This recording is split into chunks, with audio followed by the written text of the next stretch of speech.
Let's listen now for the details where two political parties, the United Front Party and the United Progressive People's Party, accusing the Electoral Commission of unfairness in the decision to delete their names from the register of political parties in the country. The two parties are part of a list of 17 parties flagged by the EC as failing to meet the constitutional requirement to be political parties.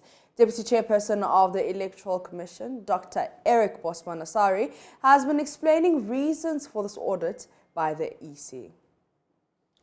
So far, the exercise has been concluded. But when you conclude such a major exercise, you need to have a report for the commissioners to look at it and come up with certain conclusions. Indeed, we had a team that went around the whole country, and at the national office, some of us even took part. The chairperson, myself, the deputy chairman of operation, we even went to some of the offices of the political parties. And the commission is currently looking at the report from the field. And based on the outcome of that particular exercise, the commission will have to make a determination. Because when you look at the law clearly states that political parties are supposed to meet certain requirements. For example, when you look at the district level, they are supposed to operate in 2/3 of the districts. And we expect that they will have regional, national offices. So as an institution which is supposed to ensure that the political parties conform according to the rules of our country and according to the democratic ethos, we are compelled to make sure that the right things are done. So I believe that the commission will look at the report critically and will make the findings available to Ghanaians. And when we come to the realization that clearly, based on the law, some parties are not meeting the requirements to exist as political parties, we may end up removing them from the list of political parties. I'm sure that you on that trip yourself, so you have some first-hand information as to some of the observations that you've made personally on that tour, assessing the political parties. What are some of the worrying trends that you've identified with the interactions with some of these political parties? No, clearly, Ghana doesn't have a state funding policy of political parties. And this is a country, when you look at the constitution, our constitution encourages multi-party democracy. And any constitution that encourages multi-party democracy, what it actually means is that you believe in the formation of several political parties. So the EC is very, very careful trying to balance. Because if you really want to apply the rule to the letter, maybe we may end up having only one or two political parties about going to in Ghana. The duopoly between the NDC and the NPP. So as an institution, we are also very mindful of what the Constitution requires of us.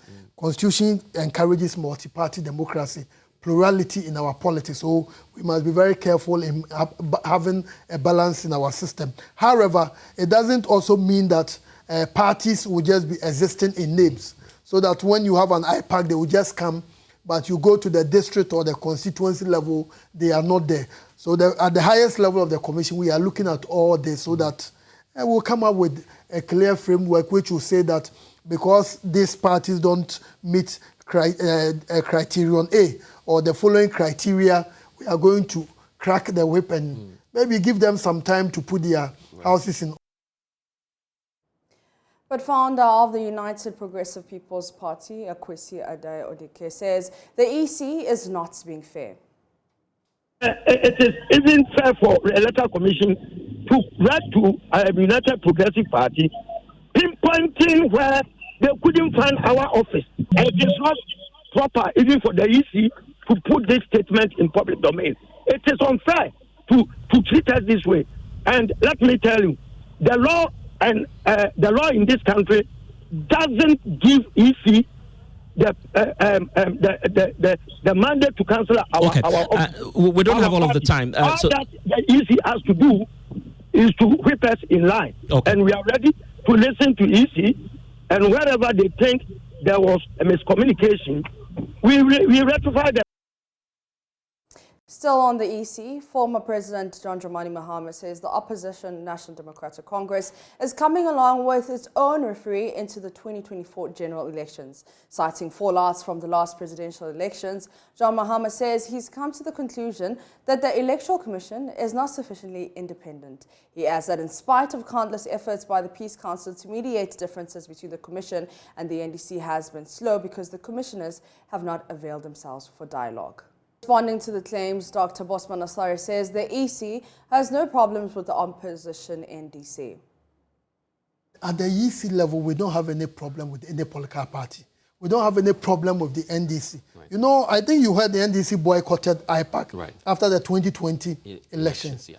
All the letters to inviting the parties to IPAC, NDC is always invited. Oh, you keep inviting them? Oh, we keep inviting them. The last one I checked on the email list, Mr. Johnson Asiedu received the email. We send letters, we invite. Right. So they have boycott. If they are saying they have boycott, but they receive the letters. So you keep inviting them? We keep inviting. You don't want to Hopefully, stop inviting we don't know if this month or next month there will be another IPAC. We will still invite. We recently even wrote a letter to the NDC, to all the political parties, to bring nominations for the continuous registration. We have the modalities. Oh, okay, so there are some modalities. So we wrote to the political parties, and at the IPAC commission discussed with them, and we said we'll give NDC 1 slot, MPP 1 slot, civil society organization, I think we gave them 3 slots. Right.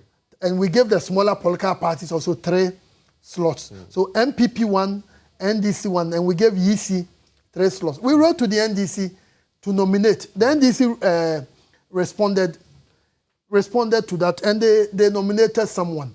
So we think that we don't have any problem with them. And you know, recently we organized the constituency, regional, national executive election for the MPP. I understand the NDC one. So the NDC will invite us to come and do it. Because by law, we are supposed to supervise it for them. Right. I think the EC takes inspiration from, I think there is a scripture in Hebrews, follow peace with all men. No. I think Hebrews chapter 12, it talks about that you can have a problem with the EC, but by the nature of our work, we can't have a problem with you. So if NDC writes to us this month that we are organizing our constituency elections, come and do for, we are ready. Or by law, we are supposed to do that for them. So we don't have any problem. And you know, you said certain things happened and we went to court. I think we went to the court and the evidence was very, very clear that there were no irregularities, there were no illegalities that were pursued by the EC. And all Ghanaians got to know what happened. And indeed, I remember when we saw when they went to court, the charges against the EC. When I read it, I noticed that there was nothing. Vice President Dr. Mahmoud Bawumia has admonished the Upper West Regional and Municipal Security Councils to be on the alert to beef up security in the Wa municipality and its environs. He said government is keen in ensuring that peace and hospitality enjoyed by the people of Wa is restored. He believes this will also bridge the gap between rural and urban dwellers, and he spoke at the Dumba festival held in Wa. The key nugget in Vice President Dr. Mahmoud Bawumia's speech at the climax of the Wala Dumba Festival was on the recent suspected ritual killings in the Wa municipality. The municipality recorded 10 suspected murders in 8 months. 7 of the suspected murders were private security men. The incident caught the eye of security chiefs in the country, necessitating a visit to the region by Interior Minister Ambrose Derry and Inspector General of the Ghana Police Service, Dr. George Akufo-Dampare. Dr. Mahmoud Bawumia noted that, but for the recent murders, violence and mob actions, the region was relatively peaceful, which he commended the people for their sense of patriotism. In recent times, the name of the Wa municipality has been in the limelight for the wrong reasons.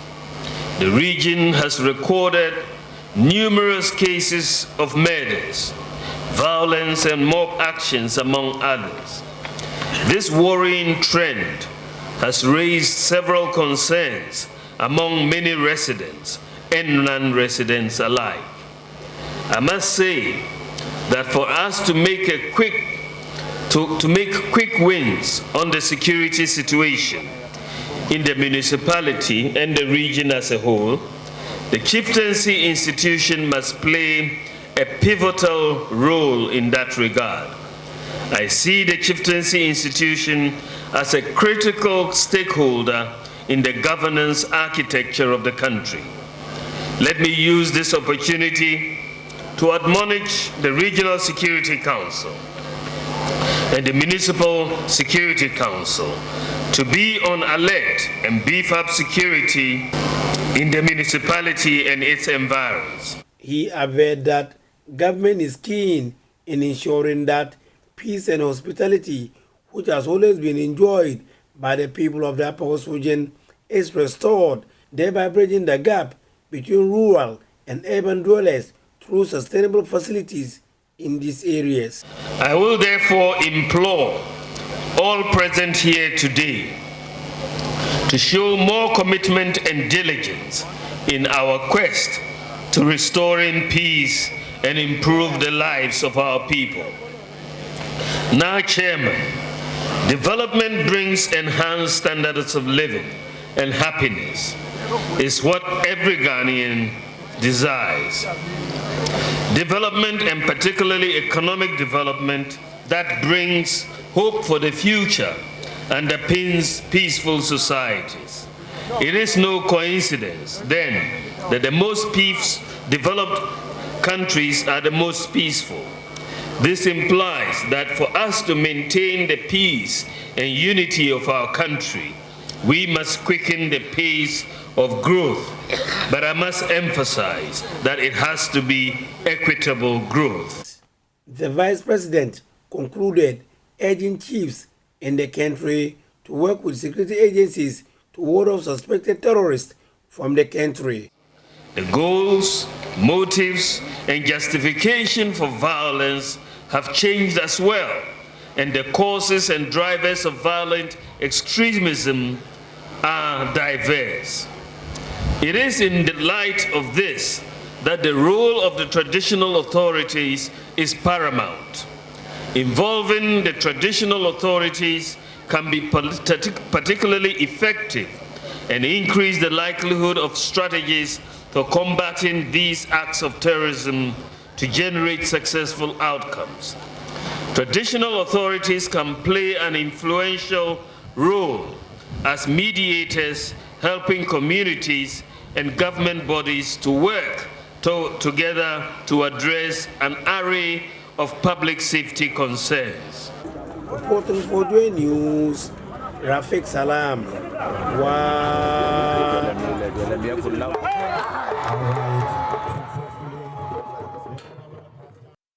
Meanwhile, as the overlord of his traditional area, it's mandatory on him to either walk or jump over a cow every year to test his physical strength to lead his people. He's supposed to do that test without any part of his body or the gown he's wearing not to touch it. Should any part of the body or gown touch the animal, then it is believed that he may not live till the succeeding year. For the 15th time in as many years as the Wala overlord, Nafuseni Seydou Palpo IV, has a cow to decide his fate. Rafik Salam again has the details. A day of reckoning for the Wala overlord at the forecourt of his 104-year-old palace, filled with maze of people from all walks of life, including the country's vice president, Dr. Mahmoud Bawumia. Wana Hussein Seydou Palpo IV is expected to either walk or jump over this white cow, tied and held to the ground. He is supposed to walk or jump over without any part of his body or gown touching the cow. It is the practice since the era of the first chief of the Wala Kingdom, Nasole, 400 years ago. It is a point where close associates and relatives of His Majesty would be feeling that how is it going to end, knowing the implications of the two ends of the pool, success and otherwise, but God forbid anything short of a successful champion. And then we also trust that the prayers that have always been said for His Majesty and His kingdom by the clerics, the traditional clerics, the Leman Yiristock, and many others, have always been answered by the Almighty Allah. Majority of the royals from all sides, including the landlords, the imams, the Yirinamine. In fact, the people that form the Wala state, they are in a pensive move, praying for a successful outcome of the Wana to have a successful jump over the cow. That's why in this period, right at the Warner's Palace, it's not time for merrymaking. It's a period of somber reflection. They are in pensive mood. For members of his immediate family, especially his first daughter, Princess Barkisu Fuseni Pelpu, who learns the rudiments of the tradition and culture from her father, she wished a day like this should not have been on the calendar. As a result, Princess Barkisu has not gotten the heart to be among the crowd to see through the cliffhanger. Outside the palace, there is no difference. There is apprehension. I see the cow lying down here, and the winner himself, alongside the family and his friends, even including me. We are not all happy now because this is a test case. If he fails, you will see us all mourning, which means that all is not well for the state. And if he's successful, you will see jubilations and other things, and the day will be a great day for us. So we are all praying for him. To demonstrate his strength and ability to continue to rule the people of Wa, and indeed the Wa state, made up of about 7 paramountcies. So it is a time we all are praying for him, looking up to God and hoping that he'll be able to do what his ancestors have done before. The Wala overlord appeared at the forecourt wearing a talismanic smock that used to be worn by his grandfather, Napilpo III, during challenging periods 100 years ago. He was sandwiched by representatives from the 12 recognized sects that form the Wala state to go around the cow. The imams led the way with recitation of some verses of the Holy Quran, praying for a successful jump.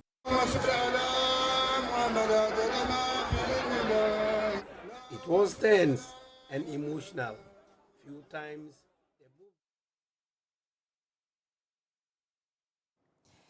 Founder of Breast Care International, Dr. Beatrice Adai, has debunked rumors that sucking and massaging of the breast is an antidote to breast cancer. She made the statement at Breast Cancer Educational and Clinical Screening at Accra College of Education.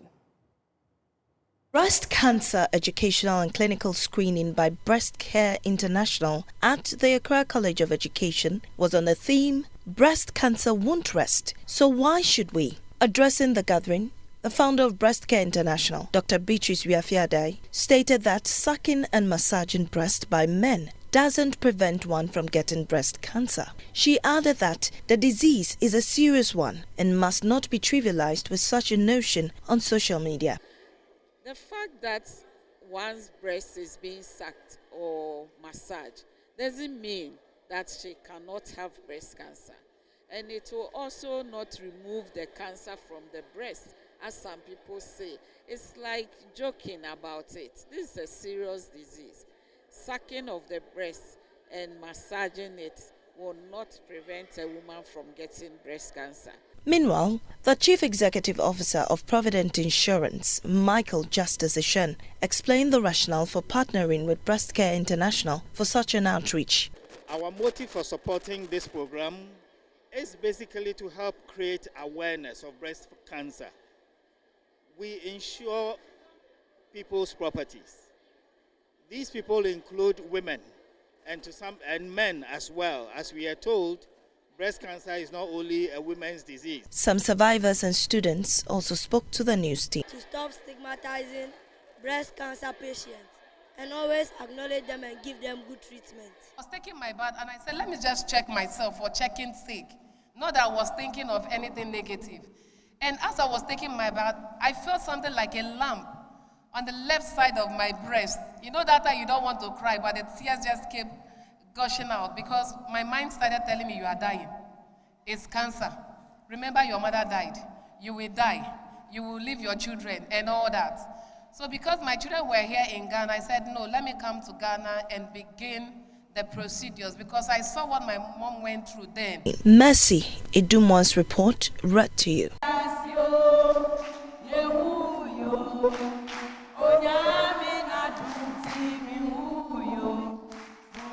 Hi, welcome to Business. My name is Darryl Kwao. The Ghana Rubber Estate Limited has presented dividend payments of about 668,000 euros for 2021 to the Ministry of Finance. Presenting the check, Managing Director of the company, Lionel Barr, called on the government to ban the export of raw rubber. According to him, the rubber industry can generate more revenue to support the economy when the right investments are made. We could develop even faster and bigger than we are today. And it's a pity that for now we are requesting some rulings of this supply chain 4 years of the rubber supply chain. And it's very simple. The decision of exportation is a common decision between producers, processors, and the government, with a system which is called APROMAC. So they take the decision together. When there is a bit more rubber, of course they allow the exportation in order for the farmer not to stay with the rubber. When there is not enough rubber, everything stays in the country. Here we have a system where everybody can export as he wants without any added value. So what's the system? Everything basically has been planted in this country with AFD funds given to ADB, Agricultural Development Bank, and NIB, so governmental bank. And this bank today, they are no more receiving their money, the deduction of the loan, the repayment of the loan, because the only one that are deducting the loan is GREL. So they prefer to divert the rubber to some Asian people, basically Chinese people, that have just a yard in Tema, and they export the raw material. So they don't employ. They don't bring the inflow. They don't pay any tax to GRA. And they spoil the bank. So government is losing at all the points, and of course on the dividends. Meanwhile, Deputy Finance Minister Dr. John Kumar assured the Ghana Rubber Estate Limited that government will address all their challenges in building strong value chains. It's one thing that affects virtually all agricultural produce. We just have the supply chain, as he said, but we are not good at the value chain, making sure you're adding value, getting the processes done before you go out there to export it. And it's affecting our forests, affecting our employment. We are rather creating jobs in other countries, and these are matters that we take seriously, and we are going to make sure we improve upon it. I thank you, and I want to further commend you for your good works and your good observation, and together we're going to build a nation that is great and strong. While in other news, government says it is committed to collaborating with agri-economists in teaching agribusiness due to the rippling effect on the agri-value chain. According to Deputy Minister of Agriculture Yao Frimpong Ado, enhancing the roles of agri-economists will produce more agri-entrepreneurs whose activities could help reduce post-harvest losses, amongst others. Speaking at the 5th Ghana Association of Agricultural Economists Conference in Sunyane, Mr. Frimpong Ado said such cooperation would also ensure a solid agri-value chain system. Precious Semevo has more. Scientists, agricultural economists, researchers, and students are participating in the 5th conference of the Ghana Association of Agricultural Economists, hosted by the University of Energy and Natural Resources in Sunyane in the Bono region. The conference aims at taking stock of happenings in the profession, dialogue on measures to improve the welfare of farmers, and adapt measures to influence government policies on agriculture and the agricultural value chain for the development of the sector. The president of the association, Professor Daniel Bruce Sapon, said agriculture, though a private sector-led activity, requires the involvement of all stakeholders to grind the needed development. We know from input dealers through production by our farmers, through marketing channels to the consumer, even for export. Now, these linkages are so important that any mishap anywhere could derail what we all want for our agricultural development. But we also understand the challenges. It's good we talk about it. It's good we continue to devise policies and implementation strategies to overcome these challenges. And it is not just in the purview of government, it is in the purview of all of us as stakeholders. Agriculture, we all know, is a private sector-led activity, not a government-led activity. A kind of a dialogue between partners. The Deputy Minister of Agriculture, Frimpong Addo, said Ghanaian farmers continue to suffer post-harvest losses, a situation he believes will reduce if the ministry strengthens their cooperation with agricultural economists to train more agri-entrepreneurs to explore the market. They teach these young students in the universities in economics and agriculture, and agri-value chain from the farm to where you are going to eat.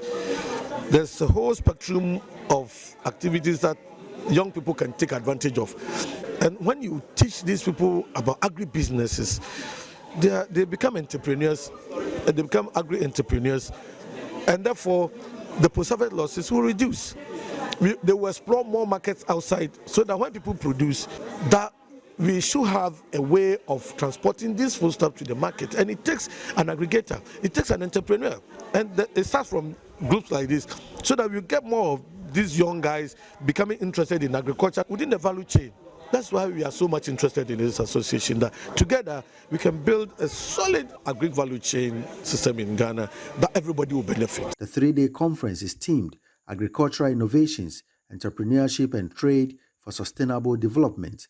Precious Semevo, Joy Business.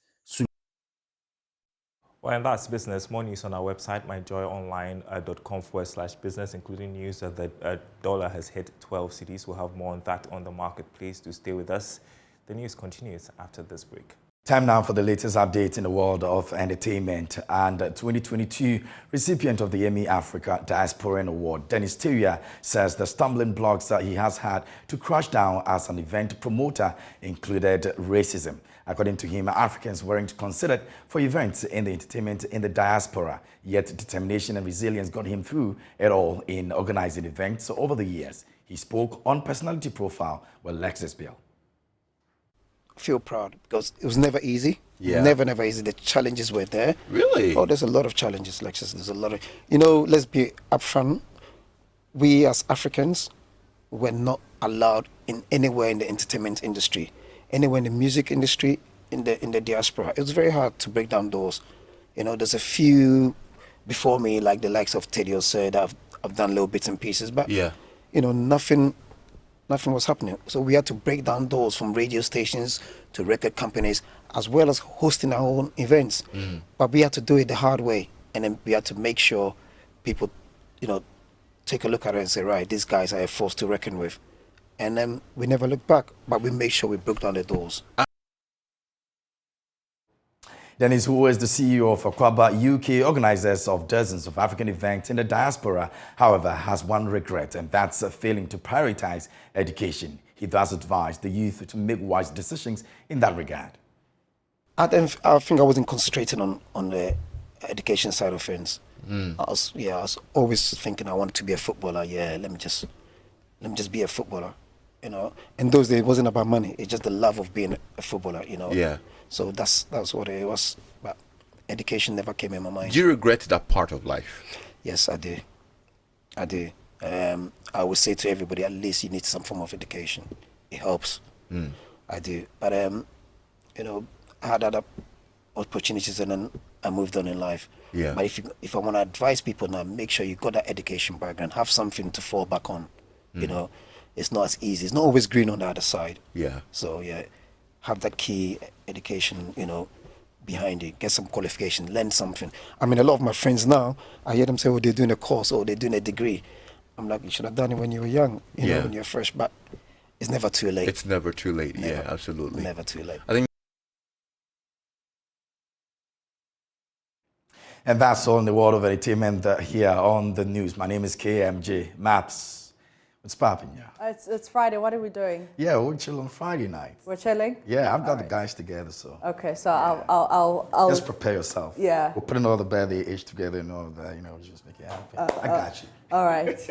All right, so that's it for Joy News today. For more news, you can log on to myjoyonline.com. But before I go, an Accra High Court has said Thursday, October 20, to hear a leave application from Ashantigold to file a supplementary affidavit in their case against the Ghana Premier League. Lawyers of Ashantigold on Thursday, October 13, filed a supplementary affidavit to their interlocutory injunction application on the league. In their appearance in court, Ghana Football Association lawyers argued that the lawyers of Ashantigold did not follow due process in filing the supplementary affidavit and prayed the court to dismiss it. Ashantigold lawyers then countered and argued that the GFA's objection to the filing of the supplementary affidavit was irregular. The judge, Barbara Tete Chawe, struck out Ashantigold's supplementary affidavit and then determined that both parties erred and granted the minors Monday, October 17 to apply for the leave to file the supplementary affidavit. She then said Thursday, October 20 to hear Ashanti's application to file the supplementary affidavit. This means Thursday is for the court to determine whether or not it will grant Ashantigold's request to file a supplementary affidavit. The date for the actual hearing of the injunction application could then be set after that. Friday's decision means the league remains suspended.